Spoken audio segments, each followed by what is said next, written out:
Hello, আসসালামু আলাইকুম। আশা করি সবাই খুব বেশি ভালো আছেন, সুস্থ আছেন। তো আমি এখন দেখা গেছে যে একদমই বড় ভিডিও আপলোড করতে পারি না বা বড় ভিডিও আমার করা হচ্ছে না। আগে বেশিরভাগ টাইম আমি বড় ভিডিওই করতাম বা বড় ভিডিও আমি প্রত্যেকদিন আপলোড করতে পারতাম। এখন আর সেটা করে হয়ে উঠতে পারছি না। যাই হোক, তো যেদিনের ভিডিওটা আপলোড করছি সেদিন বারটা ছিল বুধবার। তো আজকে হচ্ছে ফ্রাইডে আর বুধবার ২ দিনের আগের ভিডিও। তো বেশ কয়েকদিন যাবত আমি খুব বেশি অসুস্থ আছি। তো জামাই বলতেছে তাকে নাকি আমি ভালো মন্দ কিছুই রান্না করে খাওয়াচ্ছি না বা খাওয়াতে পারছি না, এরকম একটা বলতেছে। আজকে হচ্ছে জামাইকে না জানিয়ে ওর জন্য একটু স্পেশাল ডিনারের আয়োজন করতেছি। ও হচ্ছে অফিসে চলে গেছে, এই ফাঁকে হচ্ছে আমি রান্নাটা শুরু করে দিলাম। তো ভাবলাম যে আজকে একটু ফ্রাইড রাইস সাথে হচ্ছে চিকেন ফ্রাই আর হচ্ছে ফ্রেঞ্চ ফ্রাই করি। তো সবকিছু আমি দেখলেনই তো সুন্দর করে গুছিয়ে নিয়েছি। আমি আবার রান্না করার আগে সবকিছু খুব গুছিয়ে নিয়ে তারপর রান্নাটা করতে বা বসাইতে ভালো লাগে আমার কাছে। আমার কাছে মনে হয় যে আমি একটু তাড়াতাড়ি করতে পারবো, তাই আমি সবকিছু আগে থেকে গুছিয়ে নিয়ে তারপর করি। তো এখানে হচ্ছে যে আমি ২টা ডিম এর মধ্যে একটু পেঁয়াজ কাঁচামরিচ দিয়ে একটু স্ক্রাম্বল করে নিচ্ছি, নিয়ে তুলে রেখে একই কড়াইয়ের মধ্যে এখন হচ্ছে রান্নাটা বসিয়ে দিব। তো রান্নাটা বসানোর তো আমি তেল দিয়ে দিলাম, এর মধ্যে হচ্ছে কয়েকটা রসুন কুচি করে দিয়ে দিয়েছি প্রথমে, দিয়ে তারপর হচ্ছে সামান্য পেঁয়াজ কুচি দিয়ে একটু ভেজে নিয়ে তার মধ্যে হচ্ছে এখন বাটা মশলা দিয়ে দিলাম। তো বাটা মশলা হচ্ছে এখানে আদা রসুন পেস্ট দিয়ে দিয়েছি। তো এখানে আমার ফ্রোজেন করা হচ্ছে মটর ছিল, সাথে হচ্ছে capsicum, red colour green colour দুইটাই ছিল। তো আমি হচ্ছে রেড কালারটা একটু কম দিয়েছি, প্রথম গ্রিন কালারটা একটু বেশি দিয়েছিলাম।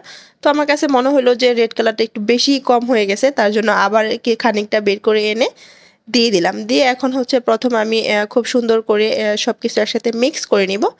নিয়ে খুবই অল্প পরিমাণে আমি একটু সস দিয়ে দিব, মানে সয়া সস। আমার এটা খুবই লাইটই। তো সয়া সসটা আমার জামাই আবার পছন্দ করে না, তার জন্য খুবই অল্প দিব যাতে সে ধরতে না পারে তার জন্য। তো এখানে হচ্ছে আমি ভাতটা আগেই রান্না করে রেখে দিয়েছিলাম ঠান্ডা হওয়ার জন্য। তো এটা পোলাওয়ের চাল দিয়ে আমি হচ্ছে ভাতটা রান্না করছি, রান্না করে আমি সুন্দর করে ঠান্ডা করে নিয়েছি। তো সব কিছু সুন্দর করে মিক্স করে নিই। এখন হচ্ছে আমি এখানে আবার ২ কালারেরই কাঁচামরিচ কেটে রেখে দিয়েছিলাম, একটা হচ্ছে লাল, তারপর একটা হচ্ছে সবুজ কালার। তো এখন হচ্ছে আমি কাঁচামরিচটা দিয়ে দিলাম, আর সাথে হচ্ছে নাগামরিচের অর্ধেকটা দিব, জাস্ট অর্ধেকটা। নাগামরিচের প্রচুর জাল, এই নাগামরিচটার অনেক জাল আছে, তার জন্য খুবই অল্প একটু দিয়েছি, জাস্ট ফ্লেভারের জন্য। ফ্লেভারটা আমার কাছে খুবই একটা ভালো ফ্লেভার আসে। তো এখন হচ্ছে স্ক্রাম্বল করে রাখা ডিমগুলো ওইটা হচ্ছে আমি দিয়ে দিলাম, দিয়ে খুব সুন্দর করে মিক্স করে নিয়ে এর মধ্যে হচ্ছে আমি ম্যাগি যে মশলাটা হয় ওইটার ২টা প্যাকেট দিয়ে দিব। দিয়ে খুবই সুন্দর করে আমি হচ্ছে যে রাইসের সাথে মিক্স করে নিব। আসলে ফ্রাইড রাইস রান্না করাটা খুবই অল্প টাইমে হয়ে যায়, জাস্ট প্রসেসিং করাটা একটু টাইম লাগে, মানে সব কিছু গুছিয়ে নিয়ে আসাটা। তো এখন আমার রান্নাটা শেষ, আমি মিক্স টিক্স করে নিয়েছি। এখন সব শেষে উপর দিয়েও বেশ খানিকটা আমি ঘি দিব, দিয়ে হচ্ছে এটা দমে রেখে দিব। তো এইদিকে হচ্ছে যে আমি হচ্ছে ওই চিকেন ফ্রাই করব, সাথে ফ্রেঞ্চ ফ্রাই করব। তো ওইগুলা হচ্ছে কোট করে নিলাম। আমি চিকেন ফ্রাইটাকে খুব সুন্দর করে ময়দাটার সাথে কোট করে নিয়ে আমি চিকেন ফ্রাইটাকে আগেই ভেজে নিয়েছি, আর এখন হচ্ছে ফ্রেঞ্চ ফ্রাইটা হচ্ছে ভেজে নিচ্ছি। তো ফ্রেঞ্চ ফ্রাইটা খুবই টাইম নিয়ে ভাজতে হবে, নয়তো এটা ক্রিস্পিটা হবে না। আমার ভাজা শেষ, খুব সুন্দর করে আমি হচ্ছে সব কিছু রেডি টেডি করে এখন হচ্ছে ও অফিস থেকে চলে আসছে।